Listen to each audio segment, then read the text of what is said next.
I'm going to show you another way to start crocheting something that's in the round using what's called the chain method. So here I have what's called a foundation chain. I took this piece of yarn, I created this thing that looks like a braid, and I want to just show you conceptually first what this chain method entails before we try it. So I've made this chain, it's extra long. We're going to connect the front and the back of the chain like so to create a circle. We're not done yet. This is just a circle that we're going to use to be able to hold the yarn that we're ultimately going to crochet into this middle point over and over again. So your pattern might say something like make a magic loop with 6 single crochet stitches in it. This counts as the loop, and then you would put 6 single crochet stitches in here. And now I'm going to show you how to actually do that and what that all means. So you're going to take your raw yarn and you're going to have your yarn tail on the left and working yarn on the right. And you're going to arrange it like a horseshoe or a candy cane.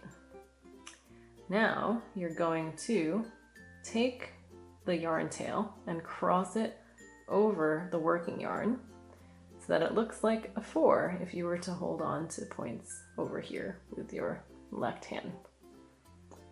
Now hold on to the part where the yarn intersects and then put your thumb and your forefinger under the hole of the 4, and you're just gonna flip your hand over like so to pick up the working yarn and bring it through that loop.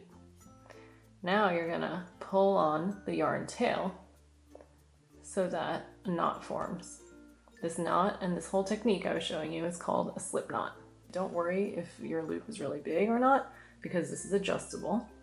Before you adjust it though, grab your hook. If you are right-handed, you want this slip knot to be to the left of your hook. If you're left-handed, you want it to be to the right of your hook. And now, to make this loop smaller, all you gotta do is pull on the working yarn. Ta-da! So now you have a slip knot on your hook. Get into crocheting position. And now we're gonna do what's called the chain stitch. So hold on to your yarn as close as possible to your hook so that you have most control.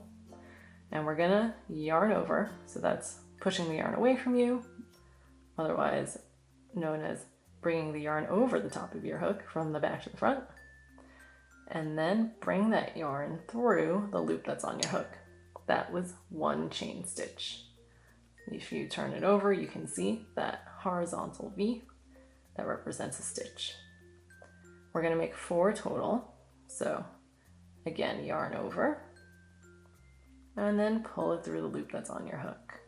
And notice how every time I make a chain stitch, I adjust my right hand to hold the yarn close to the hook, because it's going to be a lot easier to work with the yarn if your hand's up here versus down here. All right, here's the 3rd chain.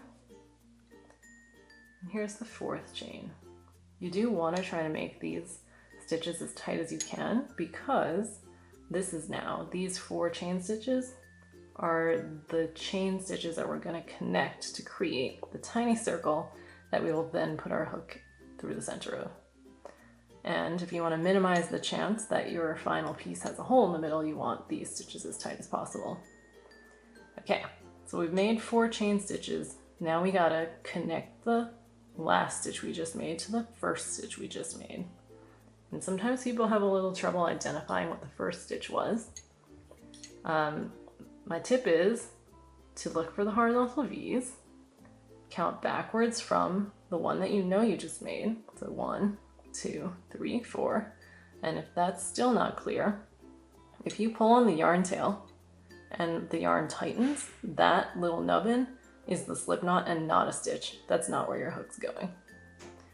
All right, so if you remember with the longer chain I showed you in the beginning, we're gonna create a circle by doing this. I guess this looks a bit more like a U right now. And then you're going to put your hook under, you're gonna split this V of the very first stitch. You're gonna put it under only the top loop of the V. So right now that V looks like this. You're putting your hook only under this V, this part of the V. And now you're going to do a slip stitch, which is yarning over and then pulling that yarn through both loops on the hook. Now you made a little circle and you've got to find the center of this. So remember that demo I showed you in the beginning. All we did was turn essentially this chain stitch of yarn into a circle like this. We have to find the middle of it now. So just pull on both edges of this circle to find it. And you'll see it's over here. And sorry, before you actually then crochet in there, let's do another chain stitch. So you yarn over, pull it through the loop on the hook. That does not count towards the number of stitches that you need to crochet in this loop. That was just to create some height. So now you're going to put your hook in the very middle of this circle, yarn over, pull it through the middle of the circle again. So now you have 2 loops on the hook, yarn over, pull it through both loops. That was the first single crochet stitch. Now you're going to make 5 more single crochet stitches, assuming that the pattern said 6 single crochet stitches in a magic loop. And you're always going to put your hook in that same center hole of the chain that you just turned into a circle. So I'm going to show you again. Put your hook into that donut hole, yarn over, pull the yarn through the donut hole. So you have 2 loops on the hook, yarn over again, and pull through both loops on the hook. And when you're doing this, you want to try to make sure that this donut stays flat as you're crocheting. Don't let it twist around and things like that. So here's the 4th one. Here's the 5th one. And here's the 6th one. And ta-da! Now you have your first round done in a circle. So now you can keep building on it.